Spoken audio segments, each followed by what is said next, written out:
So hello दोस्तों, चलिए शुरू करते हैं। आज हम लोग सवाल करने वाले हैं जो हमने इंडक्शन पढ़ा है। क्या था? Electromagnetic induction. थोड़ा सा मैं भूल जाता हूँ तो उसकी दिक्कत नहीं लेना बच्चों। इलेक्ट्रोमैग्नेटिक इंडक्शन पे हम सवाल करने वाले हैं बच्चों, जो आपके जेई मेंस या एडवांस या फिर नीट ये सब में पीवाईक्यू के फॉर्म में आ चुके हैं। ये सवाल ऑलरेडी आ चुके हैं बच्चों। तो ये सवाल करेंगे तो आपको पता चलेगा कि जो हमने पढ़ा है भाई उससे सवाल होगा कि नहीं। ऐसे यहाँ करने से कोई ज़रूरी नहीं है कि आपको एग्ज़ाम में भी सॉल्व हो जाए, क्योंकि वहाँ टेम्परामेंट अलग होता है। तो इसलिए आप टेस्ट देते रहें समय के साथ, है ना। अभी तो नीट का पेपर वेपर भी कैंसिल हो गया, तो बच्चों आप लोग अभी टेस्ट ज़रूर दें, क्योंकि टेस्ट दीजिएगा तभी आप वहाँ पे भी स्कोर कर पाइएगा। टेस्ट ही एक ऐसा माध्यम है जिससे आपको पता चलेगा कि आपका सिलेक्शन होने वाला है कि नहीं। साफ साफ पता चल जाता है बच्चों, है ना। तो ऐसा ऐसी ऐसी बातें हैं, लेकिन कर लेते हैं सवाल। ये सब करना तो ज़रूरी है। पहले खुद से आप ट्राई कीजिए, फिर आप देखिए कि होता है कि नहीं, फिर हम करते हैं। तो आसान से सवाल है बच्चों। अभी तक अगर आपने लेक्चर देख लिया है, अभी तक अगर आपने लेक्चर देख लिया है तो ये सब सवाल हो जाएंगे आपसे। ऐसा नहीं है कि नहीं होगा। तो चलिए शुरू करते हैं यार। आपको मैं बताता हूँ शुरुआती चीज़ से। जैसे बोला जा रहा है, इस सवाल में क्या बोला जा रहा है बच्चों। पहले तो मैं पेन चेंज करना चाहता हूँ कि टू कॉइल्स हैविंग, क्या बोल रहा है, टू कॉइल्स हैविंग, कुछ ज़्यादा ही पतला नहीं है।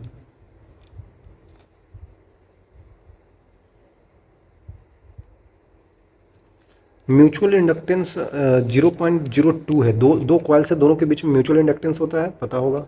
तो the current changes in the first coil according to the relation I equal to I naught sine omega t. Okay भाई, ये रिलेशन दिया है I equal to I naught sine omega t, और आई नोट का value दे रखा है, omega का value दे रखा है। Maximum value of the EMF in the second coil. बच्चों ये तो बिल्कुल आसान हो गया ना भाई। आपसे ईएमएफ है तो पूछ रहा है सर, मैक्सिमम पूछ रहा है, तो कर लेते हैं यार। पहले ईएमएफ तो देख लेते हैं। तो ईएमएफ का वैल्यू क्या होता है बच्चों? अगर म्यूचुअल इंडक्टेंस दे रखा हो तो ईएमएफ का वैल्यू हम लोग जो पढ़ते थे M D I by D T पढ़ लेते थे। सर कहाँ से आया? इसीलिए तो बच्चों ज़रूरी है एग्जाम में। आप अगर आप ऐसे करेंगे कि ये चीज़ कहाँ से आया हमको समझ में नहीं आ रहा है, तो एग्जाम में वो नहीं चलता है बच्चों। एग्जाम में आपको जल्दी जल्दी सवाल करना होता है। तो ये सब चीज़ें आपको आई थिंक पता होनी चाहिए, है कि नहीं बच्चों? होनी चाहिए, बिल्कुल होनी चाहिए। तो ऐसे कैसे आता था, तो आपको पता होगा बच्चों कि अगर दो कॉइल्स है तो एक में करंट आता था तो दूसरे में उसके वजह से फ्लक्स जनरेट हो जाता था। तो उससे हम लोग ईएमएफ निकाल देते थे, क्योंकि जो वेरिंग करंट होता था उसके कारण ही फ्लक्स आता था। तो उसके कारण ईएमएफ इंड्यूस हो जाता था। तो ईएमएफ जो आता था M D I by D T हम लोग कर लेते थे यार। सिंपल सी बात बोली जाती थी कि जो फ्लक्स होता है ना वो डायरेक्टली प्रोपोर्शनल टू करंट होता था। तो अगर यहाँ पे प्रोपोर्शनलिटी हम लोग हटा देते थे तो एम कर देते थे, आई कर देते थे। दोनों तरफ integration D I by D T कर देते हैं, D I by D T कर देते हैं, तो ये आ गया। यही तो है यहाँ पे भी यही तो है बच्चों। क्योंकि ई एम एफ का value D phi by D T होता है, ये लिख दिया, M D I by D T लिख दिया, हो गया। तो इतनी आसान होती है। बस आपको चीज़ों को समझ के चलना है बच्चों। जो चीज़ बताया गया है उसको थोड़ा ध्यान में रखना पड़ेगा, क्योंकि बार बार मैं ऐसे ऐसे करके तो आपको बताऊंगा नहीं, है कि नहीं। तो ठीक है, देखते हैं क्या आता है। तो M D I by D T हम लोग कर लेते हैं बच्चों। तो एम आपको म्यूचुअल इंडक्टेंस दे रखा है 2 × 10⁻³ हेनरी दे रखा है। D I by D T कितना होगा भाई? एक्चुअली में आपको दे रखा है यहाँ पे आई का वैल्यू, वो कितना है, आई नोट साइन ओमेगा टी। तो D I by D T क्या हो जाएगा भाई? D I by D t का वैल्यू हो जाएगा यहाँ पे आई नोट, और साइन ओमेगा टी का वैल्यू होता है, ओमेगा तो बाहर आ जाएगा, कॉस ओमेगा टी आ जाएगा। सिंपल है ना बच्चों। I naught omega cos omega t आ जाएगा। जो वैल्यू दे रखा है उसको रख देते हैं। आई नोट का वैल्यू 5 है, ओमेगा का वैल्यू है 50 pi, cos omega t, cos omega t रहने देते हैं क्योंकि ओमेगा टी का वैल्यू पूरा ऐसे ले जाना पड़ेगा। तो ये D I by D t का वैल्यू हो गया भाई। D I by D t का वैल्यू आ गया तो सिंपल सी बात है, हमको यहाँ पे रख देना होगा। तो रख दो भाई, 5 × 50 pi into cos omega t आ जाएगा। अब आपको पूछ रहा है कि ये जो ईएमएफ आएगा बच्चों यहाँ पे, ये जो ईएमएफ आएगा इसका मैक्सिमम वैल्यू बताओ भाई। तो आपको दिख रहा होगा मैक्सिमम वैल्यू के लिए ये सारा में से ये सारा चीज़ तो कांस्टेंट ही है, लेकिन यहाँ कॉस ओमेगा टी एक ट्रिग्नोमेट्रिक फंक्शन टाइप का आ गया है। तो इसका मैक्सिमम वैल्यू क्या होता है, कॉस थीटा का मैक्सिमम वैल्यू 1 होता है। तो इसका वैल्यू 1 रख देंगे। आगे समझ में, इसका वैल्यू क्या रख देंगे बच्चों? मैक्सिमम वैल्यू क्या होता है, 1 होता है, तो 1 रख देंगे। तो अब यहाँ पे आ जाता है बच्चों, क्या आ जाएगा यहाँ पे, जल्दी जल्दी से सवाल कर लीजिए। कितना आएगा, 10 आएगा, 100 100 यहाँ पे कट जाएगा, एक नीचे 10 आ जाएगा, ठीक है। मैं अपने हिसाब से कर रहा हूँ बच्चों, 1/2 पाई आ जाएगा आंसर। तो यहाँ पे देख सकते हैं पाई/2, यहाँ पे लिख देंगे पाई और नीचे 2, तो अल्फ़ा का वैल्यू कितना हो जाएगा, 2 हो जाएगा। तो अल्फ़ा का वैल्यू 2 आंसर हो गया। ईजिली किया जा सकता है भाई, ईजिली किया जा सकता है, कोई दिक्कत नहीं होना चाहिए, है ना। चलिए आगे चलते हैं। अगला सवाल जो कि काफ़ी अच्छा सवाल ये चीज़ है बच्चों, इसको हाँ मैं करके आपको दिखाता हूँ, हो सके तो आप ट्राई कीजिए, नहीं होगा तो कोई बात नहीं। कुछ सवाल होते हैं जो मुझसे भी नहीं होता है, हो सकता है कभी किसी से ना हो, लेकिन उन चीज़ों को समझना होता है, ईगो नहीं लेना होता है। इंडिया में यही तो दिक्कत है, लोग किसी छोटी चीज़ को ईगो पे ले लेते हैं, अरे ऐसे कैसे हमको बोल देगा, हमारा कैसे बोल ले बड़ा, अब हम ओकरा से कम बानी थोड़ी, हम ओकरा पर चढ़ जाए। और यह चढ़ा चढ़ी में जे इधर उधर रायता फैल जाला ना, वही दिक्कत हो जाला बाद में तो वैसा नहीं करना है बच्चों, कि इधर उधर के चक्कर में ईगो पे ले लिया कि अरे यार ऐसे कैसे, हम ये कर देंगे वो कर देंगे। छोटी चीज़ों को छोड़ देना, कुछ बड़ी चीज़ हो गया तो हाँ भाई ईगो होती है, बिल्कुल होती है, लेकिन छोटी चीज़ों पे कोई ज़रूरत नहीं है। तो इस सवाल को ईगो पे ज़्यादा लेना नहीं है, क्योंकि चलिए हम कहाँ चले जाते हैं, लेकिन यहाँ पे सवाल हम लोग कर लेते हैं बच्चों। तो सवाल कर लेते हैं जल्दी से। रेक्टेंगुलर लूप दिया गया है जिसका साइड्स दे रखा है। अब रेक्टेंगुलर लूप है तो लेंथ ब्रेथ दे रखा है, भाई लेंथ ब्रेथ ही तो होगा। Width of the sides are parallel to the X axis. अच्छा ऐसे होगा ना, तो विड्थ उसका पैरेलल टू एक्स एक्सिस है एंड वाई एक्सिस रिस्पेक्टिवली। अच्छा अच्छा अच्छा, अरे यार ये एक्स एक्सिस के पैरेलल है और ये वाई एक्सिस के पैरेलल है, ये बोल रहा है।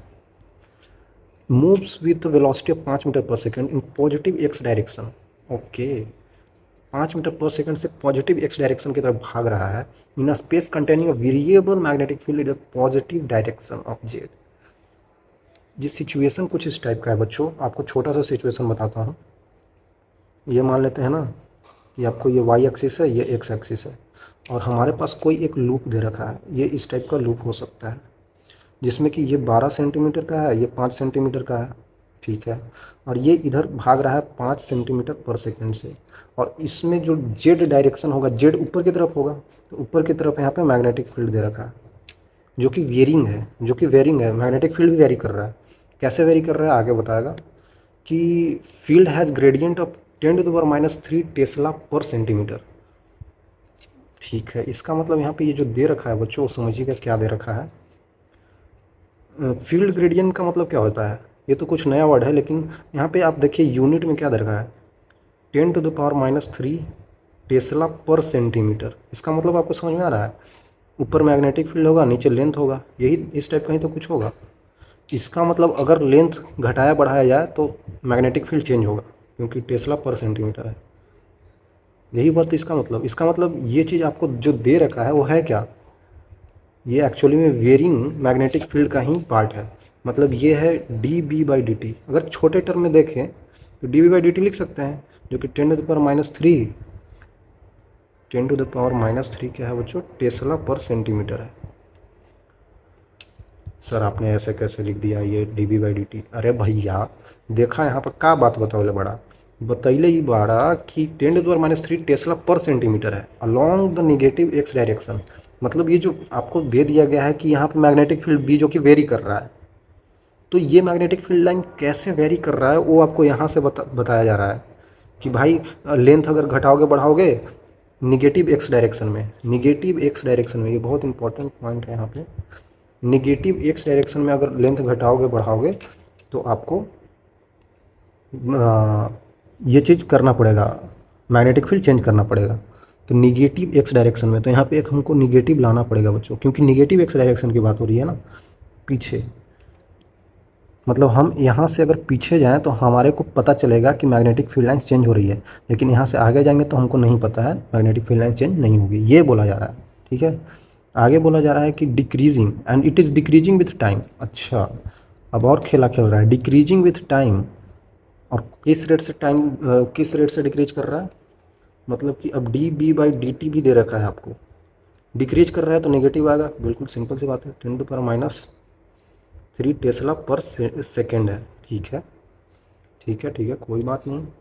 तो रेजिस्टेंस ऑफ द लूप जो दे रखा है ये दे रखा है, और पावर डिसिपेटेड पूछ रहा है लूप से। देखिए बच्चों इतना सारा चीज़ है, बेसिकली बताया ये जा रहा है कि भाई ये जो लूप है ऐसे करके भाग रहा है इस डायरेक्शन में, तो मैग्नेटिक फील्ड लाइन्स यहाँ पे वेरिएबल है, वो कैसे वेरी कर रहा है, एक लेंथ के साथ वेरी कर रहा है।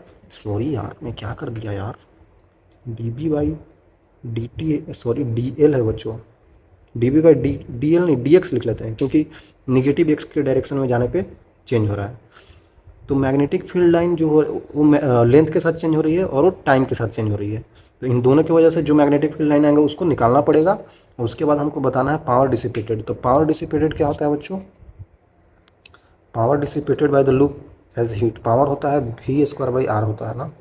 तो यहाँ पे ईएमएफ का जो भी होगा उसका स्क्वायर कर देंगे, अपॉन में रेजिस्टेंस से डिवाइड कर देंगे। तो हमको बेसिकली ईएमएफ निकालना है। ईएमएफ कैसे निकालेंगे हम लोग, ईएमएफ जो होता है बच्चों वो कैसे निकाला जाता है वो आपको समझना पड़ेगा। चलिए देखते हैं, D phi by D T कर देते हैं ना, तो फ्लक्स चेंज का आ जाता है, तो flux equal to be A होता है।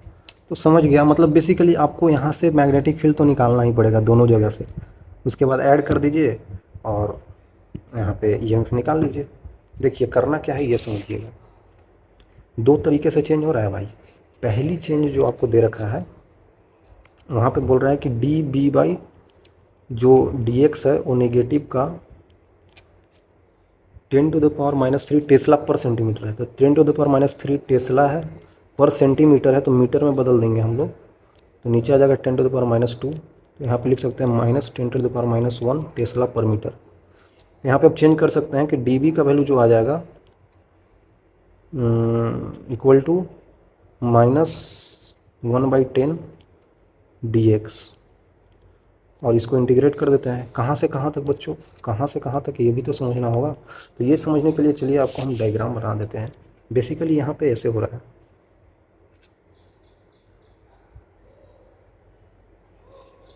ये चीज़ समझिएगा बच्चों कि ये यहाँ पे वाई एक्सिस है, ये यहाँ पे एक्स एक्सिस है, और जो इधर से चलती आ रही है, जो इधर से चलती आ रही है हमारे पास, वो ऐसे बना देता हूँ। एक रेक्टेंगुलर लूप जो है जो ऐसे चलती हुई आ रही है,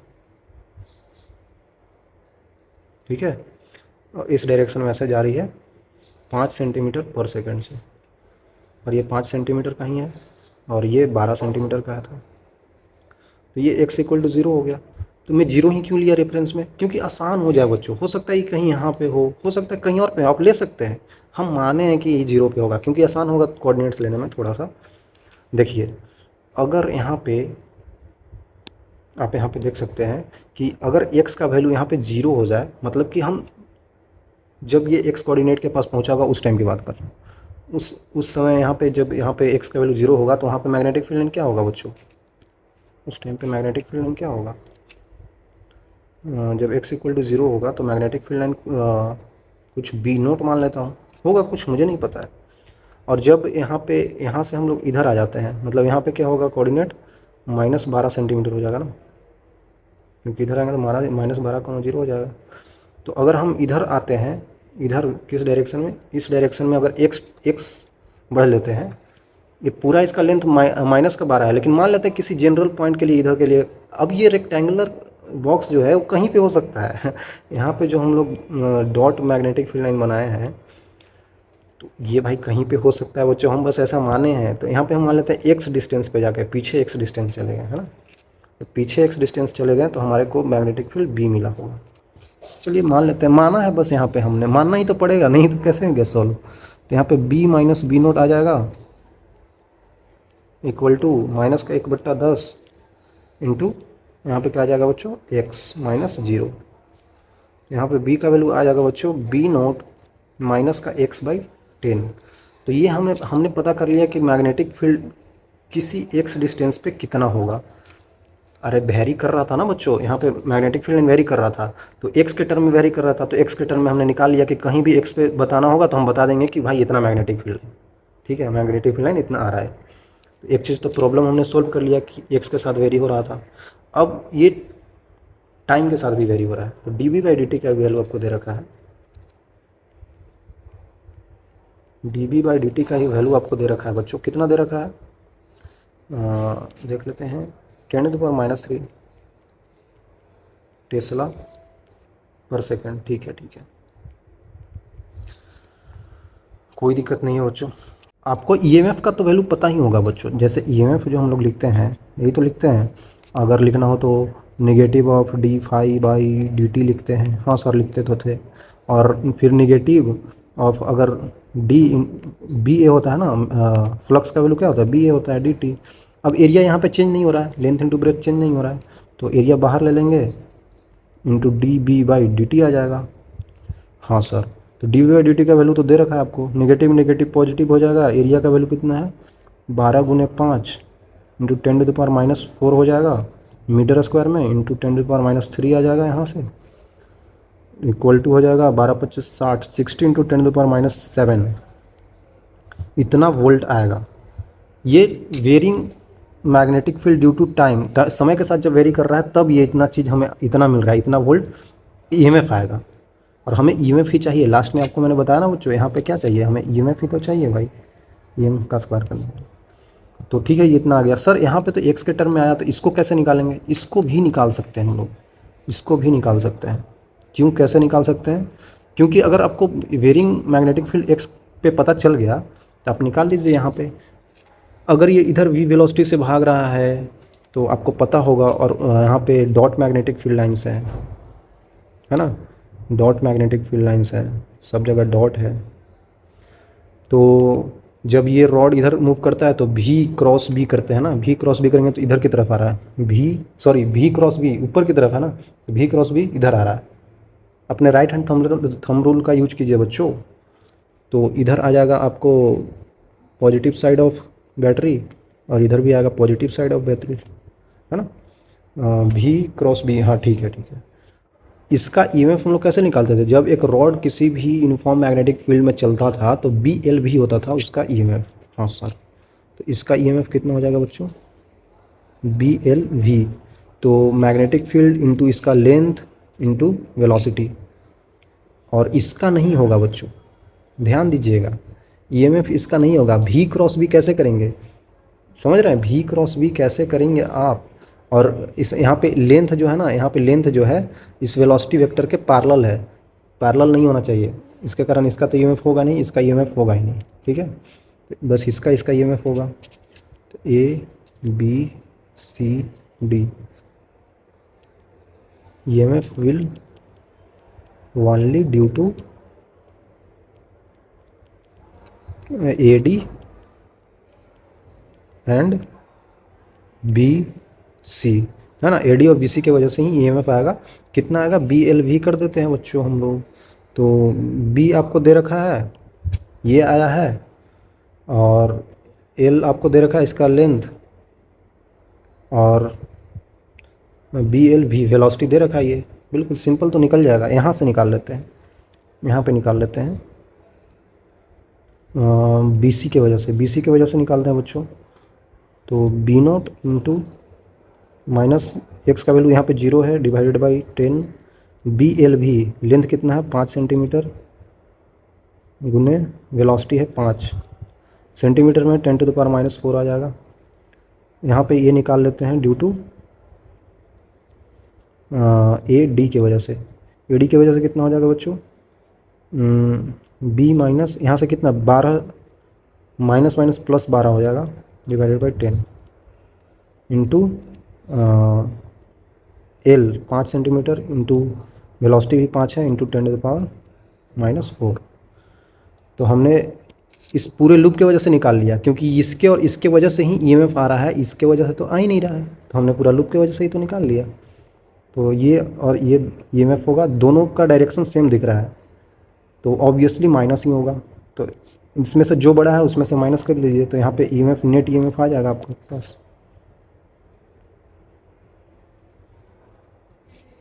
ईएमएफ ड्यू टू, मान लेते हैं बड़ा कौन सा है, इसमें से बड़ा कौन सा है बच्चों, हमको तो दिख रहा है कि ए डी है, A D minus EMF of B C कर दीजिए।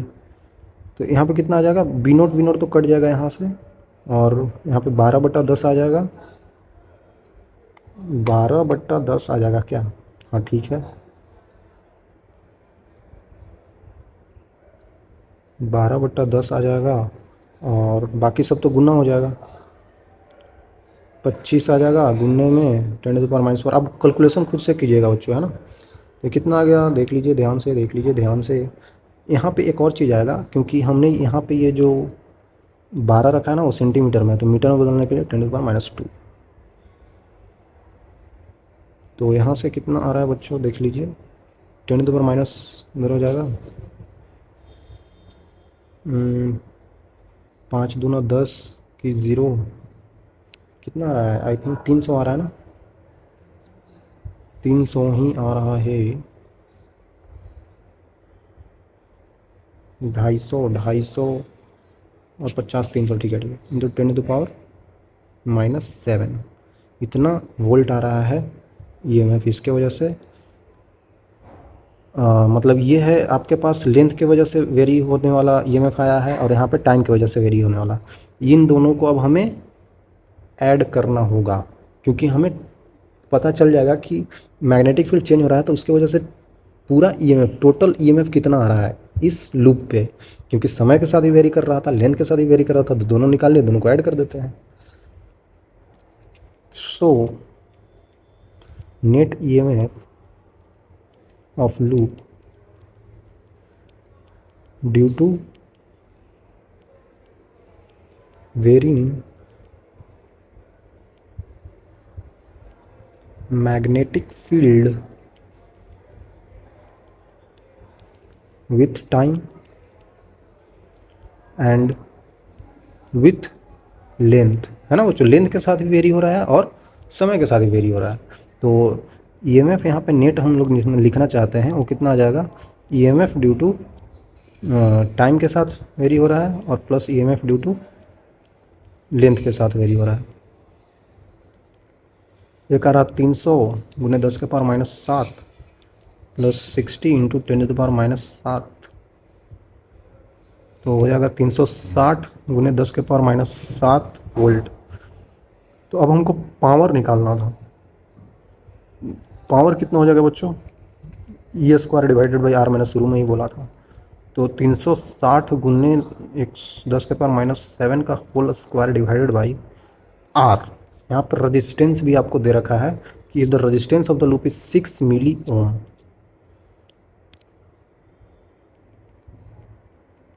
6 मिली ओम।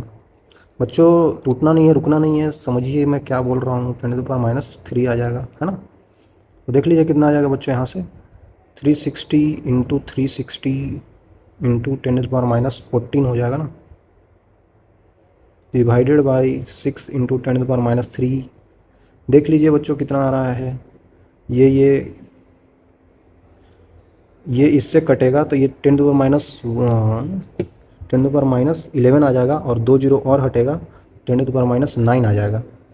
और 6 छक 36 होता है, 6 छक 36 के 6 हासिल, 3 छतरे 18, 3 21, 216 इंटू 10⁻9 वाट आएगा। पावर का यूनिट वाट में आता है।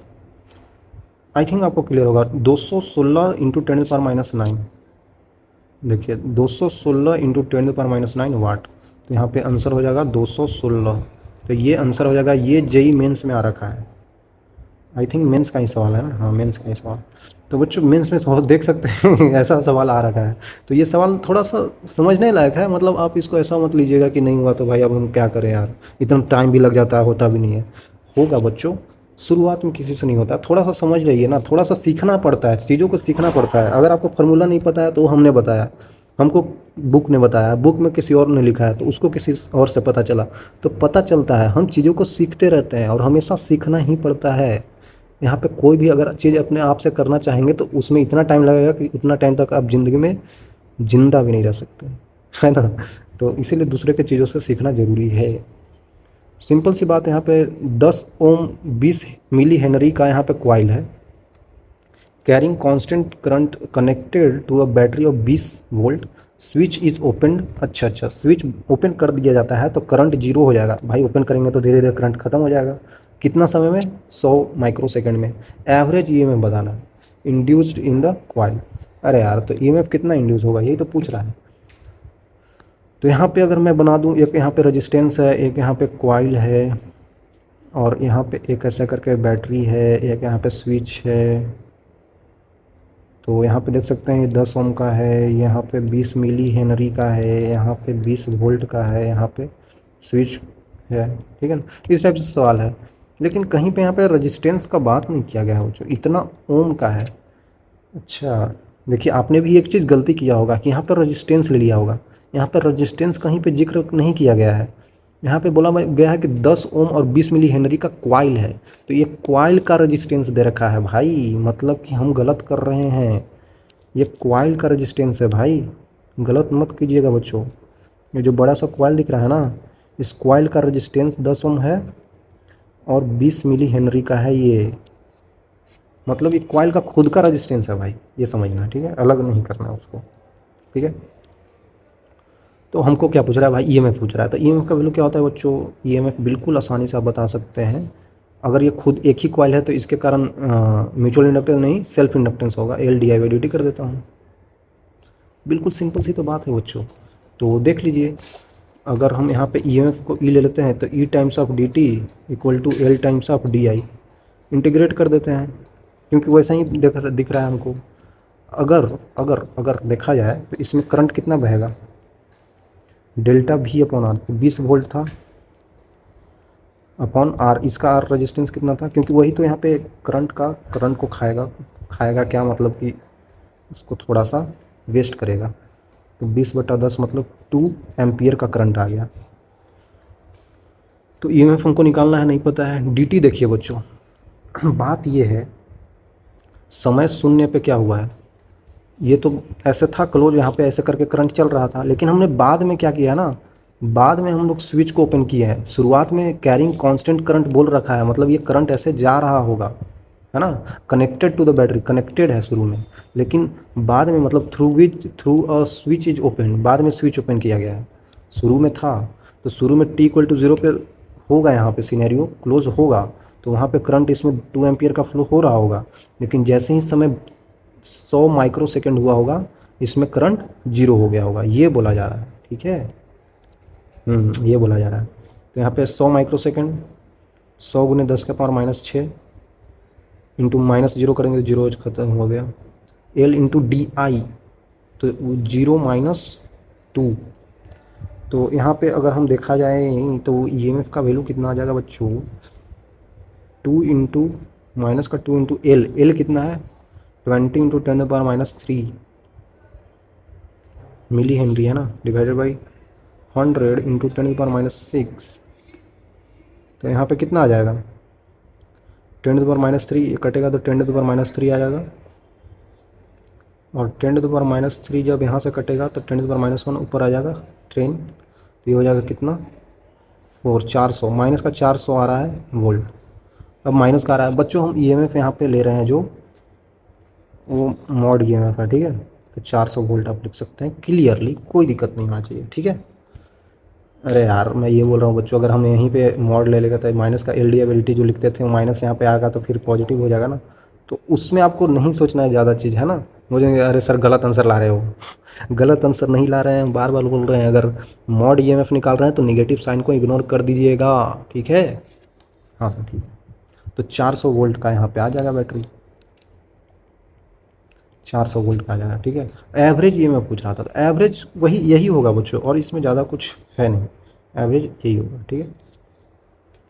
देखिए 2022 का सवाल है, काफ़ी आसान सा। Magnetic flux through a coil perpendicular to its plane varying according to the relation. अच्छा, फ्लक्स वेरी कर रहा है ऐसे, रेजिस्टेंस ऑफ द कॉइल दे रखा है, इंड्यूस्ड करंट बताना है, जल्दी से करना ये सवाल है, अब सवाल में टाइम नहीं लगाना है।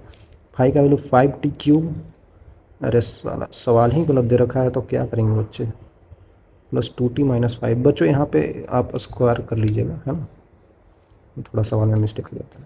तो ठीक है, हमको इंड्यूस्ड करंट पूछ रहा है, तो I equal to induced EMF upon resistance. तो इंड्यूस्ड ईएमएफ का वैल्यू क्या होता है, माइनस का d∅/dt, फिर से माइनस का d∅/dt। बच्चों मैं बोल रहा हूँ, मैं बस इसका मॉड ले रहा हूँ, तो ये लिखने की ज़रूरत नहीं है। तो यहाँ पे कितना आ जाएगा, बचती है 15t² प्लस का 8t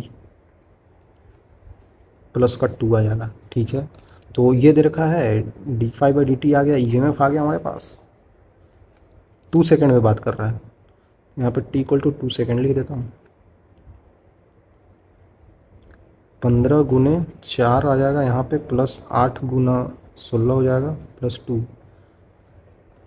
2 चौके 60 और 1070 और 878 आ जाएगा, 78 वोल्ट आ जाएगा यहाँ पे ये। तो EMF आ गया 78 वोल्ट डिवाइडेड बाई 5 ओम। कितना आ जाएगा बच्चों? 5 एकम 5, 25.6 एम्पियर। ठीक है, इतना आ जाएगा। तो सिंपल सी आंसर आ गया। बिल्कुल सिंपल है बच्चों, कर सकते हैं आप लोग ये सवाल। तो यहाँ पे फिर से एक थ्योरेटिकल सवाल काफ़ी आसान सा दिख रहा है, मुझे लग रहा है यहाँ पे।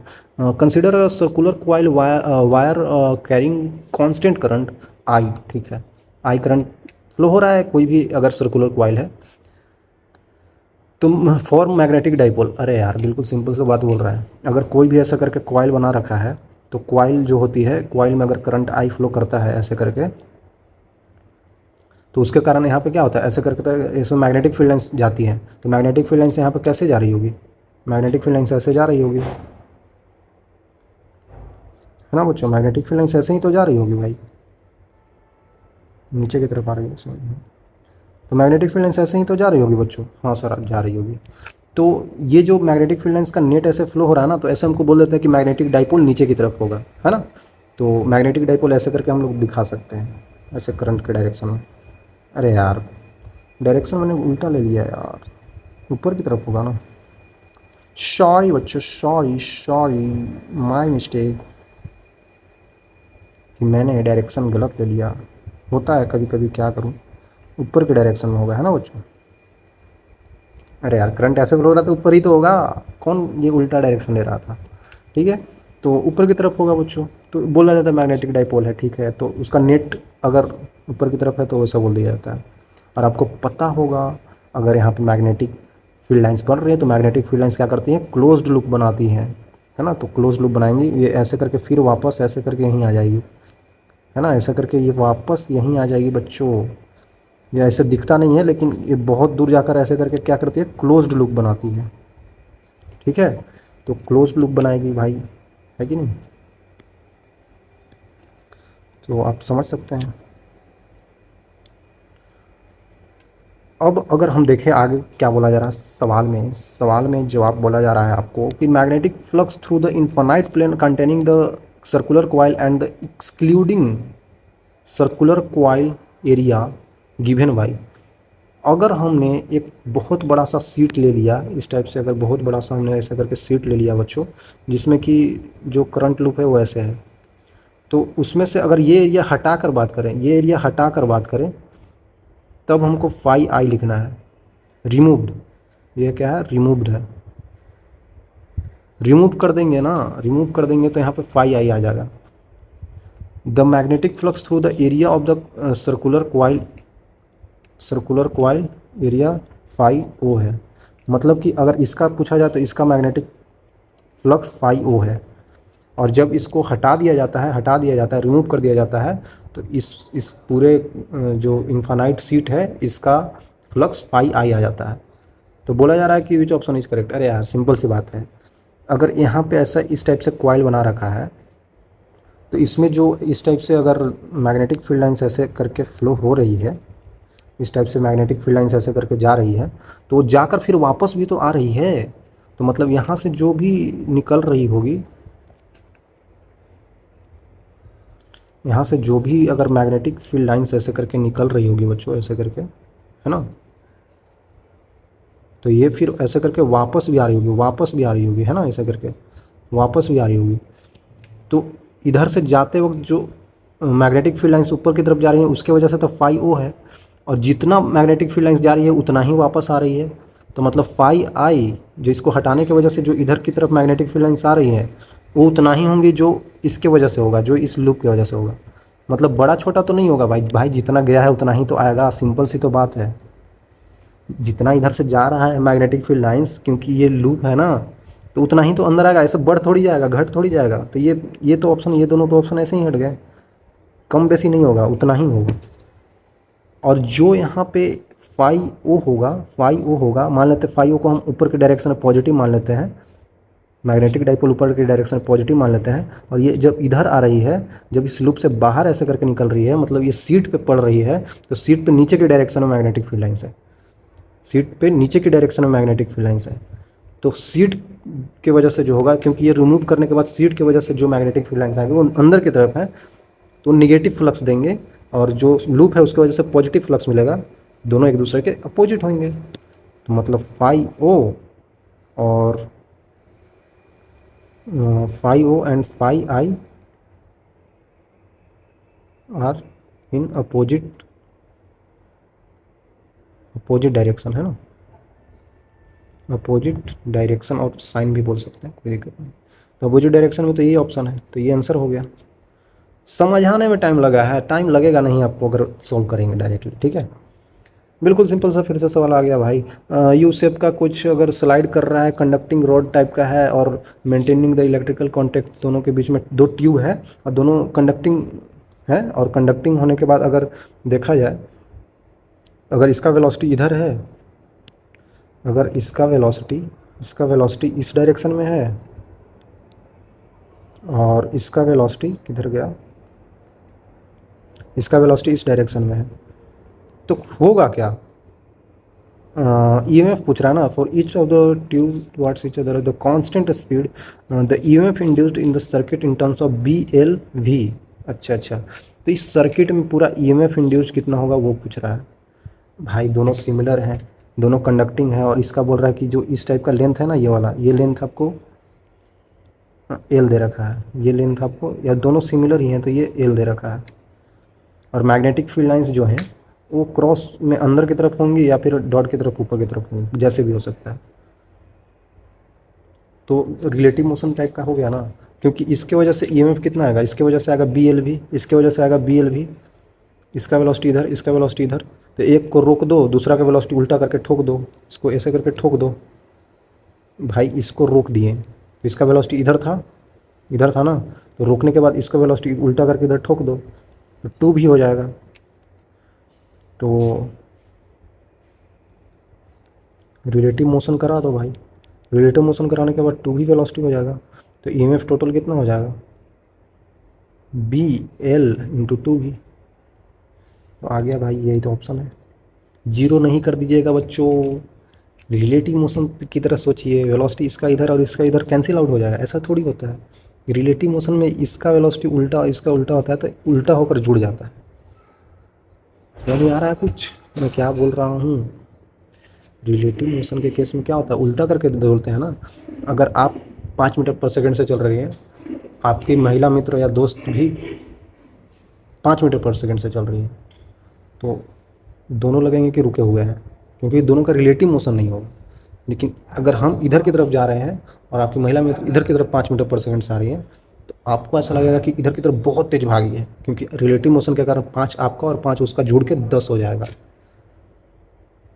सर कुछ समझ में नहीं आ रहा। क्लास 11 की बात है बच्चों, ट्रेन में अक्सर हम बैठते हैं, ट्रेन चलता है तो हमें लगता है बहुत सारी चीज़ें पीछे की तरफ भाग रही हैं, स्पीड में वो भी तेज़ भाग रही हैं, क्योंकि आपका ट्रेन का वेलोसिटी उल्टा होकर उधर जुड़ जा रहा है, ठीक है। तो आई थिंक आप समझ रहे होंगे यार समझ रहे हैं कि नहीं बच्चा, समझ रहे होंगे आई थिंक आप समझ रहे होंगे। चलिए तो आगे देख लेते हैं, आगे क्या बोला जा रहा है यहाँ पे।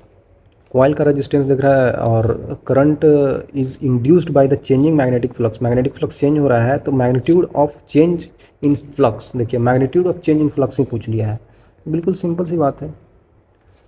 तो EMF जो होता है वो अगर मॉड ले लें तो d∅dt होता है। तो magnitude of change in flux, तो चेंज इन फ्लक्स यही तो होता है, चेंज इन फ्लक्स यही तो होता है, यही तो पूछ रहा है हमसे, तो निकाल लेते हैं भाई। तो d∅ का जो वैल्यू हो जाएगा वो हो जाएगा EMF इंटू dt। सिंपल सी बात है बच्चों, बिल्कुल सिंपल सी बात है। और यहाँ पे जो हमें ग्राफ दे रखा है वो करंट वर्सेस टाइम का दे रखा है, करंट वर्सेस टाइम का दे रखा है। तो आपको पता होगा करंट क्या होता है, इंड्यूस्ड EMF अपॉन रेजिस्टेंस। तो EMF के जगह पर रख देता हूँ I इंटू आर। तो यहाँ पे देख सकते हैं आप R into I D T equal to d∅, integrate कर दीजिए टोटल। तो I/dt का इंटीग्रेशन मतलब कि जो भी यहाँ पे दिया रहता है x एक्सिस पे y एक्सिस पे, तो इनका एरिया अगर हम ले लेंगे, जो भी एरिया कवर्ड होगा वो एरिया ही I/dt होता है। ये एरिया ही बताता है इंटीग्रेशन में, है ना, एरिया ही बताता है। तो एरिया क्या होगा, area half base 0.5 into height 10। तो देखिए कैसे आएगा ये दोनों, एक एम्पियर में आ जाएगा और दूसरा सेकंड में, है ना, एम्पियर सेकंड। तो वही तो यहाँ पे भी आ रहा था, इंटीग्रेट करेंगे तो एम्पियर सेकंड ही तो आएगा, है ना, यूनिट वाइज भी समझ सकते हैं, जैसे समझिए आप। तो ये कितना हो जाएगा 5 बार में, तो कितना हो जाएगा बच्चों 2.5 एम्पियर सेकंड। तो ये हो जाएगा बच्चों, आपको एक पता चल गया आर का वैल्यू कितना है, 100 गुने 2.5 इक्वल टू, यही तो 5 होगा, तो ये कितना हो जाएगा 250, 250 वेबर आ जाएगा, ये आंसर हो जाएगा, सिंपल। तो यही तो मैग्नीट्यूड ऑफ जो चेंज इन फ्लक्स होगा, यही तो होगा, ये चेंज इन फ्लक्स ही तो है, 5 1 5 2 5 2 माइनस 5 1। अरे बच्चे समझ रहे होंगे आप, सर इतना आप क्यों समझा देते हो, समझ तो रहे हैं। देखिए फिर से थ्योरेटिकल सवाल ही है, rotated ring rotated diametrically axis, diameter के अकॉर्डिंग एक एक्सिस है, जो रिंग है, कोई चूड़ी समझ सकते हैं, जैसे ये हमारे पास है अभी, आपको दिख रहा होगा। इसको डायमेट्रिकली मतलब कि ये ऐसे है ना, तो ये ऐसे है, ये इसका डायमीटर के अलोंग है, ठीक है। अब इसको ऐसे ऐसे रोटेट किया जाता है डायमीटर के अलोंग, है ना, ऐसे करके। तो डायमेट्रिकली इसको ओमेगा से रोटेट करते हैं हम लोग। Uniform magnetic field perpendicular the plane if initially the plane of the ring is perpendicular to the magnetic field. Okay, initially the plane जो है मैग्नेटिक फील्ड के परपेंडिकुलर ही, इनिशियली ऐसा कुछ सिचुएशन है।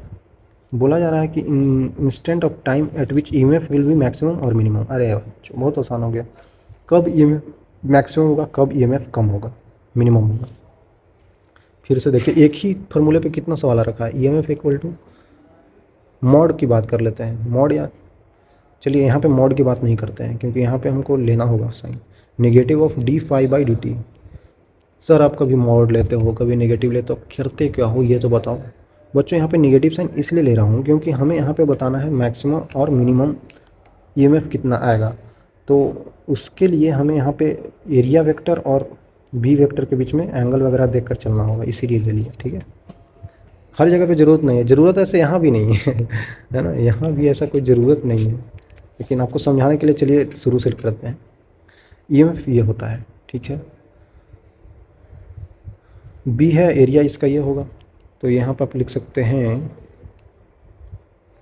क्योंकि फाई का वैल्यू क्या होता है, B A cos of theta, total ही लेकर चलना पड़ेगा। तो negative of d of B A cos of theta divided by D t, तो कितना आ जाएगा बच्चों, negative of B A d cos theta divided by D t आ जाएगा। तो यहाँ पे कॉस थीटा का डिफ्रेंसिएशन क्या होता है, थीटा यहाँ लिखा हुआ है, तो थीटा का वैल्यू आपको पता होगा ना बच्चों, थीटा का वैल्यू क्या होता है, ओमेगा टी होता है, angular displacement angular velocity into time, तो ओमेगा टी लिख दिया। तो कॉस का डिफ्रेंसिएशन तो माइनस साइन होता है, तो माइनस माइनस प्लस हो जाएगा, बी ए यहाँ पे आ जाएगा, यहाँ पे साइन ऑफ ओमेगा टी आ जाएगा, एक ओमेगा बाहर भी आ जाएगा, ठीक है। ये आपको ईएमएफ मिल गया, ईएमएफ आपको मिल गया बच्चों, ईएमएफ मिल गया। तो अब आप क्या करेंगे, मैक्सिमम और मिनिमम ईएमएफ बताना है। तो यहाँ से आप समझिए कि मैक्सिमम ईएमएफ क्या होगा, मिनिमम ईएमएफ क्या होगा। मिनिमम ईएमएफ क्या होगा और मैक्सिमम ईएमएफ क्या होगा। मैक्सिमम मतलब साइन ओमेगा टी का मैक्सिमम वैल्यू, बी ए ओमेगा साइन ओमेगा टी का मैक्सिमम वैल्यू क्या होता है। अच्छा, टाइम इंस्टेंट बताना, किस टाइम पे मैक्सिमम मिलेगा, किस टाइम पे मिनिमम मिलेगा। तो हमको एग्जैक्ट वैल्यू निकालने की ज़रूरत भी नहीं है, हमको टाइम पूछ रहा है। तो जहाँ पे साइन ओमेगा टी का वैल्यू 1 होगा वहाँ पे मैक्सिमम होगा, और जहाँ पे साइन ओमेगा टी का वैल्यू मिनिमम मतलब कि कितना होता है, मिनिमम वैल्यू क्या होता है साइन ओमेगा टी का, 0 ही तो होता है भाई।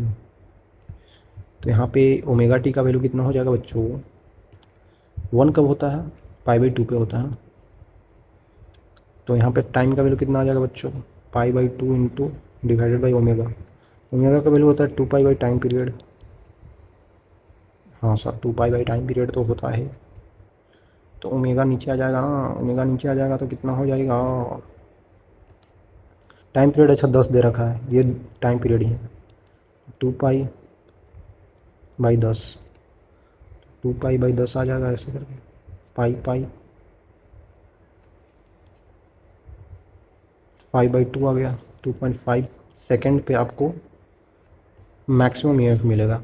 और जीरो है तो sign omega T, sine zero zero होता है तो टी का वैल्यू जीरो पे मिलेगा। जीरो पे तो मिलेगा ही। अगला देख लेते हैं, अगला कितना पे मिलेगा, पाई पे मिलेगा। तो ओमेगा टी का वैल्यू पाई, ऐसे डायरेक्टली ऐसे भी कर सकते हैं। यहाँ से टी का वैल्यू कितना आ जाएगा, पाई बाई ओमेगा, ओमेगा का value 2 pi by time period 10/5 आ जाएगा। तो टाइम का वैल्यू आपके पास 5 सेकंड आ जाएगा। 5 सेकंड पे आपको क्या मिलेगा, मिनिमम ही है। 5 सेकंड से पहले भी जीरो पे मिलेगा, 0 सेकंड पे। तो अब जीरो पे पूछा नहीं होगा, क्योंकि जीरो पे तो पता ही है मिनिमम है, क्योंकि यहाँ पे ऐसे करके रखा हुआ है। बी और बी ऊपर की तरफ है और एरिया वेक्टर भी ऊपर की तरफ, दोनों के बीच में एंगल जीरो है। तो पहला तो जीरो पे मिल ही रहा होगा, वो तो सबको पता है, इसीलिए ऑप्शन में जीरो नहीं दिया होगा, ये दिया होगा, है ना। तो जो भी दिया होगा आप टिक कर सकते हैं। आसान ही सवाल है बच्चों, है ना। देखिए काफ़ी आसान सा सवाल है ये, तो काफ़ी आसान ही सवाल है बच्चों। ये आई थिंक जी एडवांस में आ रखा है, तो कर लेते हैं। काफ़ी आसान सा सवाल। 10 centimetre long perfectly conducting P Q is moving. अच्छा, पी क्यू को रॉड है, ठीक है, मूव कर रहा है, वेलोसिटी 1 मीटर पर सेकंड से, हॉरिजॉन्टल रेल जीरो रेजिस्टेंस, उसके पास जीरो रेजिस्टेंस है, ध्यान देना है। One side of the rail is connected to the inductor दे रखा है और रेजिस्टेंस दे रखा है, ठीक है, यहाँ पे दिख भी रहा है इंडक्टर और रेजिस्टेंस से कनेक्टेड है। हॉरिजॉन्टल रेल है, ठीक है। L and R lie on the same plane, दिख रहा है सेम प्लेन पे है। मैग्नेटिक फील्ड 1 टेस्ला है, जो कि परपेंडिकुलर टू द प्लेन है। इस जो स्विच है उसको क्लोज किया जाता है for certain instant, at certain instant, किसी इंस्टेंट पे बंद किया जाता है स्विच को। The current in circuit after 1 millisecond, 1 millisecond बाद इस सर्किट में कितना करंट होगा वो बताना है। आसान सवाल है ना बच्चों। ये इस डायरेक्शन में ऐसे भाग रहा है, मैग्नेटिक फील्ड लाइन अंदर की तरफ है, ठीक है। तो इसके वजह से मैग्नेटिक फील्ड लाइन अंदर की तरफ है, तो इसके वजह से इस रॉड की वजह से ईएमएफ कितना होगा। इन सब का रेजिस्टेंस नहीं लेना है, बोल दिया पहले तो नो रेजिस्टेंस। तो भी क्रॉस बी करेंगे तो ऊपर की तरफ, भी क्रॉस बी करेंगे तो ऊपर की तरफ आ रहा है, मतलब यहाँ पे ऊपर की तरफ ऐसे करके ईएमएफ बन जाएगा, जो कि बी एल भी होगा। हाँ सर, ठीक है। तो ये तो पता चल ही गया। तो ईएमएफ हम यहाँ पे लिख लेते हैं इस रॉड की वजह से। बी कितना है बच्चों, 1 टेस्ला है। लेंथ कितना है बच्चों इसका, लेंथ है 1, सॉरी लेंथ कितना है 10 सेंटीमीटर है, तो 10/100 हो जाएगा। और आपको वेलोसिटी दे रखा है 1 × 10⁻² हो जाएगा, तो ये 10⁻³ आ गया वोल्ट, ठीक है। तो यहाँ पे मैं एक अच्छा सा डायग्राम बना ही लेता हूँ। यहाँ पे ये इस टाइप का आपको इंडक्टर दे रखा है, इस टाइप का यहाँ पे रेजिस्टेंस दे रखा है।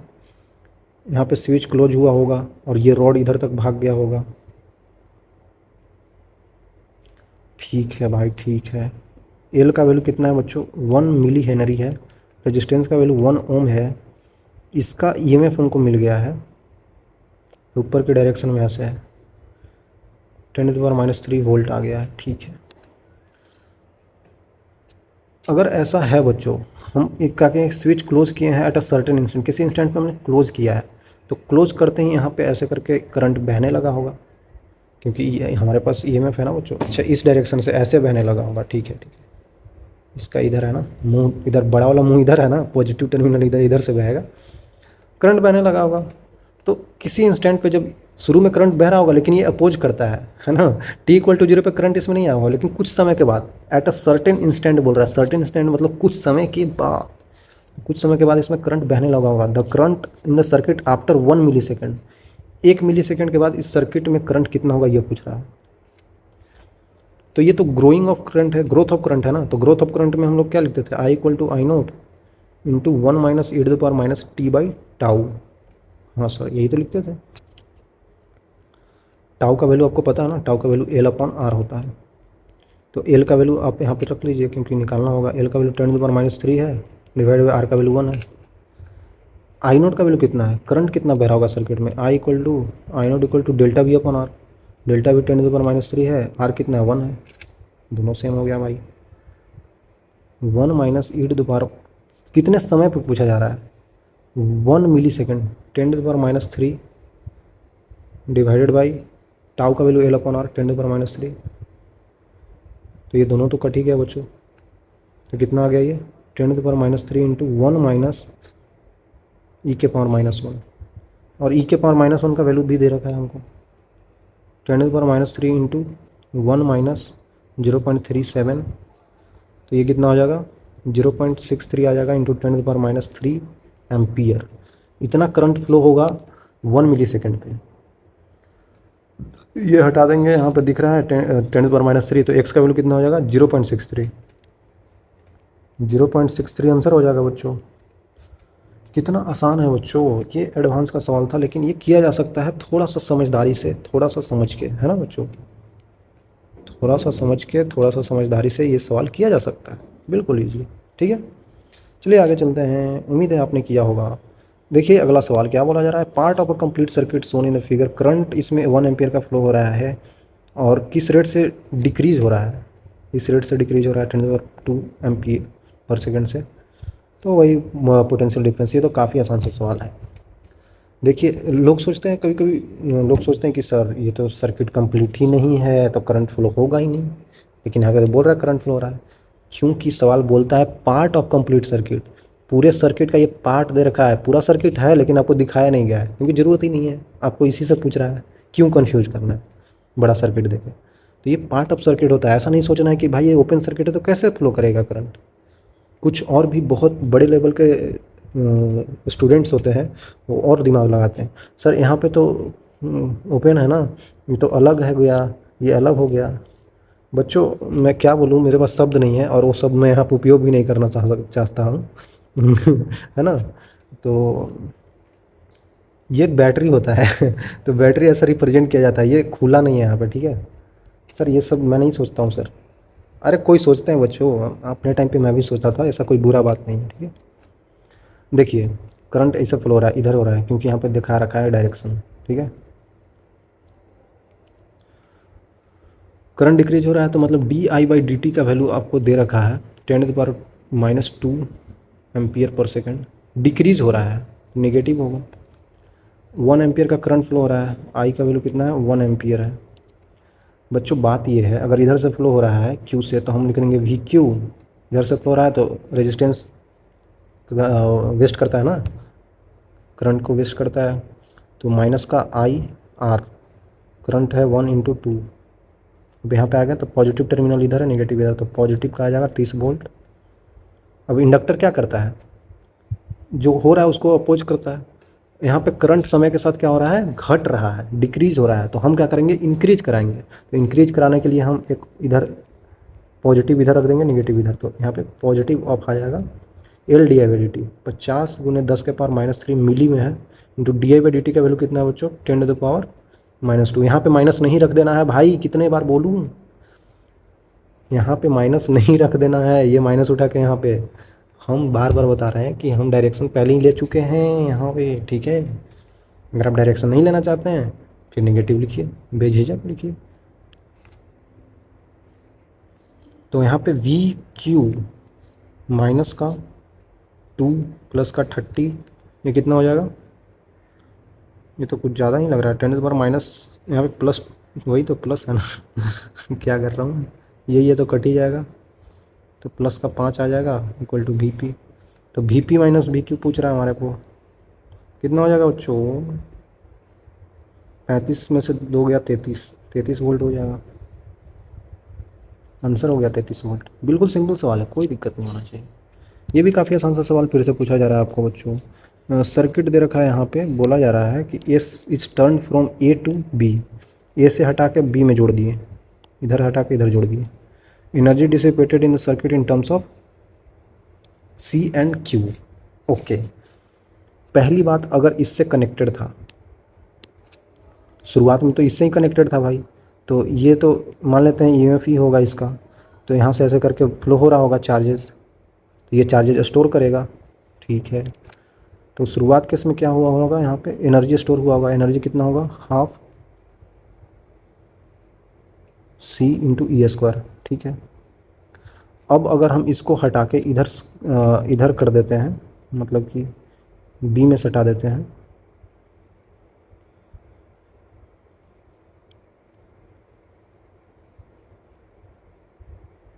ठीक है, तो अब इसमें ये चार्ज हो गया होगा, ये कैपेसिटर क्या हो गया होगा, चार्ज हो गया होगा। ये सी था, ये 3C था, तो इसमें चार्ज इधर से ऐसे करके फ्लो होने लगेंगे।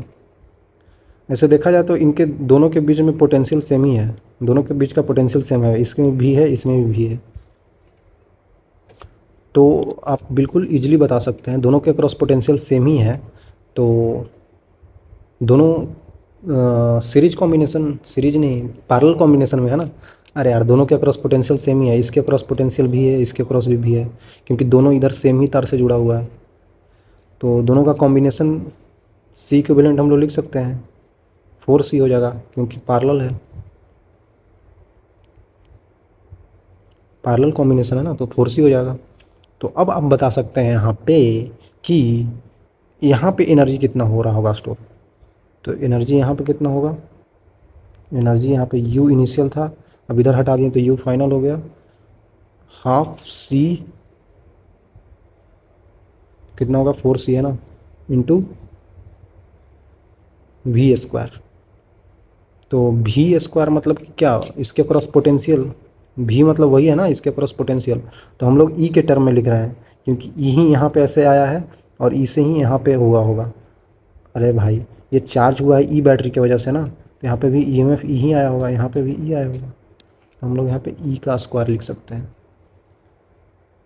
बिल्कुल सिंपली लिख दिया अब हम लोग, लेकिन हम लोग को लाना है किसके टर्म में, सी और क्यू के टर्म में, चार्ज के टर्म में लाना है। तो इसी को हम ऐसे लिख सकते हैं, क्यू स्क्वायर बाई 2C। अरे यार, क्यू इक्वल टू सी भी होता है, उसका वैल्यू रख दीजिए आप लोग। यहाँ पे कितना हो जाएगा, Q square divided by 2 into C, 4C है। अब आपको पूछ रहा है कि यहाँ पे एनर्जी डिसिपेटेड कितना होगा, एनर्जी डिसिपेटेड बच्चों, एनर्जी डिसिपेटेड कितना होगा बच्चों, final energy minus initial energy, sorry initial इसके पास ज़्यादा एनर्जी है, फाइनल कम है, क्योंकि फाइनल से इक्विवेलेंट कम आ गया है, क्योंकि पैरेलल में कनेक्टेड था, तो इनिशियली ज़्यादा है इसके पास एनर्जी। ठीक है, initially Q square by 2C है, और फाइनली है क्यू स्क्वायर बाई 8C। घटा दीजिए, कितना हो जाएगा बच्चों, 3 क्यू स्क्वायर बाई 8C। है आंसर, है आंसर, बिल्कुल सिंपल है बच्चों, कर सकते हैं आप लोग। एनर्जी डिसिपेटेड पूछ रहा था ना, कितना एनर्जी बर्बाद हुआ है, तो शुरुआत में जितना था, फाइनल जितना बच्चा, दोनों में घटा देंगे तो हमको पता चलेगा कितना वेस्ट हुआ है, कितना वेस्ट हुआ है, डिसिपेट हो गया है। सिंपल है बच्चों, कर सकते हैं आप लोग। ठीक है, चलिए एक और सिंपल सा सवाल कर लेते हैं। दो कॉन्सेंट्रिक कॉइल दे रखा है C1 C2। ठीक है, C1 के पास इतना टर्न है और रेडियस 1 सेंटीमीटर है, और C2 के पास 200 टर्न है और उसका रेडियस 20 सेंटीमीटर है। मतलब कि दूसरा कॉइल का 20 सेंटीमीटर रेडियस है, दूसरा कॉइल C2 बड़ा है और C1 छोटा है 1 सेंटीमीटर का। टाइम डिपेंडेंट करंट आपको दे ही रखा है, तो ईएमएफ इंड्यूस्ड C1 में पूछ रहा है कितना होगा एट 1 सेकेंड। सवाल करने के लिए इजी है, लेकिन ऐसे अगर आप सोचेंगे तो भारी लगेगा। करिए, शुरू कर दीजिए करना। दो कॉइल बनाना है, दो कॉइल बनाइए बच्चों। एक बड़ा सा कॉइल C2 है जो कि बड़ा है, और इसके सेंटर पे एक छोटा सा कॉइल C1 है जो कि छोटा है। ये 1 सेंटीमीटर रेडियस का है, और इसका रेडियस और बड़ा है,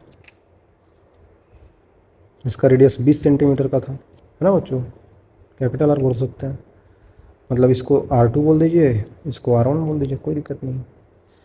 तो करंट इसमें फ्लो हो रहा है, बड़े वाले कॉइल में बोल रहा है C2 carries time dependent current. C2 में करंट बह रहा है, जो कि इस तरीके का है। 5t² कितना था बच्चों, 5t² माइनस 2t प्लस 3 था। तो ये बिल्कुल इजी है, क्योंकि I2 इसमें फ्लो कर रहा है बाहर वाले में, तो बाहर वाले के वजह से इसमें फ्लक्स आएगा, और हमको इसी में तो ईएमएफ पूछ रहा है, C1 में ही तो ईएमएफ पूछ रहा है बच्चों। तो इजी है, तो म्यूचुअल इंडक्टेंस लगाइए जल्दी से। ईएमएफ पूछ रहा है हमको किस में, ईएमएफ पूछ रहा है बच्चों 1 में, तो ईएमएफ क्या होता है, mdi/dt होता है। अरे यार, सिंपल सी बात है, मैग्नीट्यूड की बात कर रहा हूँ बच्चों, ठीक है ज़्यादा सोचना नहीं है। तो mdi/dt होता है, तो आपको पता है di/dt हम यहाँ से निकाल लेंगे, लेकिन m का वैल्यू कैसे निकालें।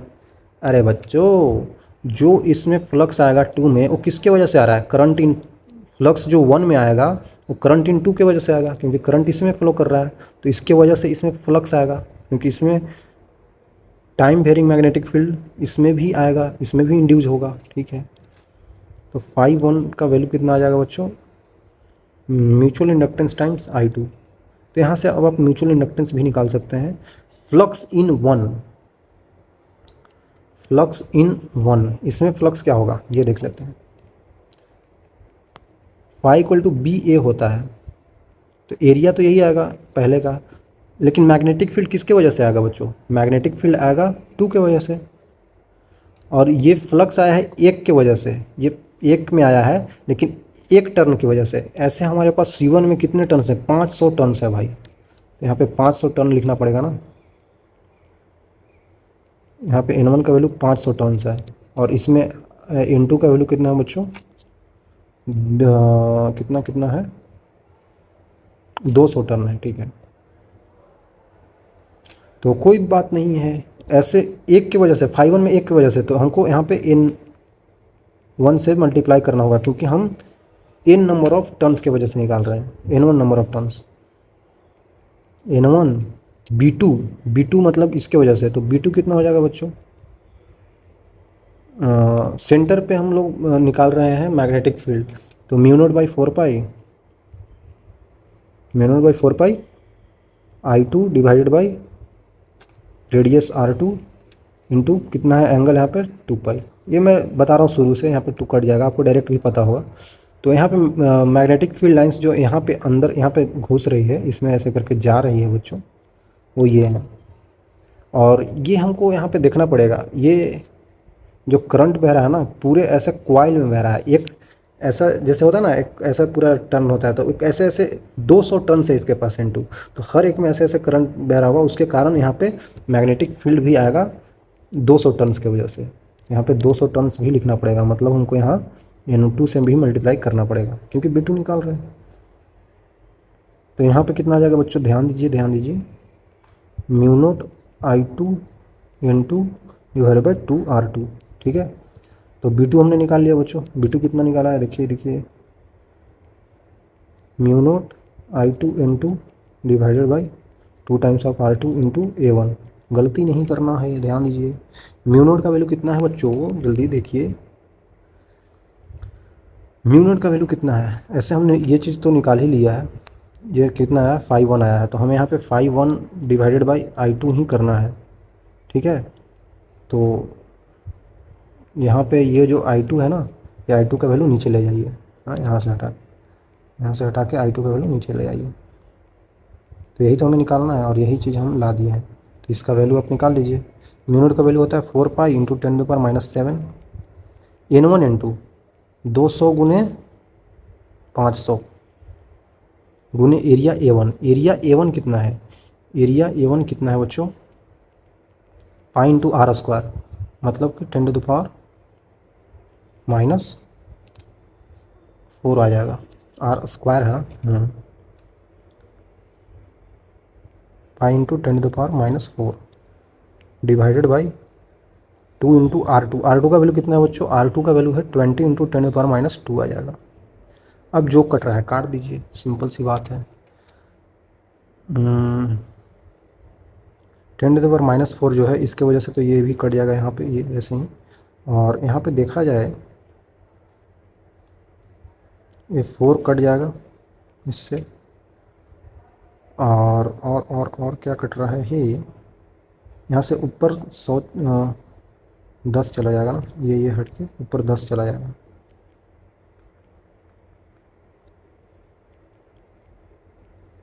चलिए ठीक है, तो ऊपर कितना आ जाएगा, 10 चला जाएगा, 1 सेकंड में सही कर रहा हूँ ना, हाँ सही कर रहा हूँ, 10 ये और 10 ये, 100 यहाँ से हट जाएगा, तो पाई इंटू 10⁻⁻⁵, और यहाँ पे पाई स्क्वायर आएगा, एक और पाई था, ये आ रहा है हमारे को।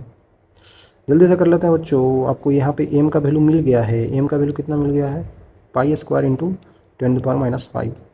तो म्यूचुअल इंडक्टेंस आ गया हमारे पास, हमारे को ईएमएफ ही निकालना था, तो ईएमएफ निकाल लेते हैं भाई। D I by D T कितना होगा, तो डी आई यहाँ पे कितना है, करंट किस में फ्लो हो रहा है, डी आई टू ही तो लेना पड़ेगा, सिंपल सी बात है ना। ई एम एफ वन में निकाल रहे हैं लेकिन करंट तो इसकी वजह से ही यहाँ आ रहा है तो D I two by D T कितना हो जाएगा बच्चों, 25 सॉरी 5×10 t-2, तो पाई स्क्वायर इंटू 10⁻⁵ इंटू किस समय पे बात हो रही है, समय कितना था बच्चों, 1 सेकेंड, देखिए 1 सेकेंड बोला गया, 1 सेकेंड पे बात हो रही है, तो यहाँ पे कितना हो जाएगा, 8 हो जाएगा, तो ये हो जाएगा 8 और ये लगभग 10 होता है ना, तो 8 इंटू 10⁻⁴ आ रहा है, इतना वोल्ट आ रहा है। तो यहाँ पे आंसर कितना होगा, 4/x है, तो x को हम लोग को कैसे हटाना होगा, ध्यान दीजिए, कहीं पे कुछ कैलकुलेशन मिस्टेक हो रहा है क्या, कहीं पे तो हो रहा होगा।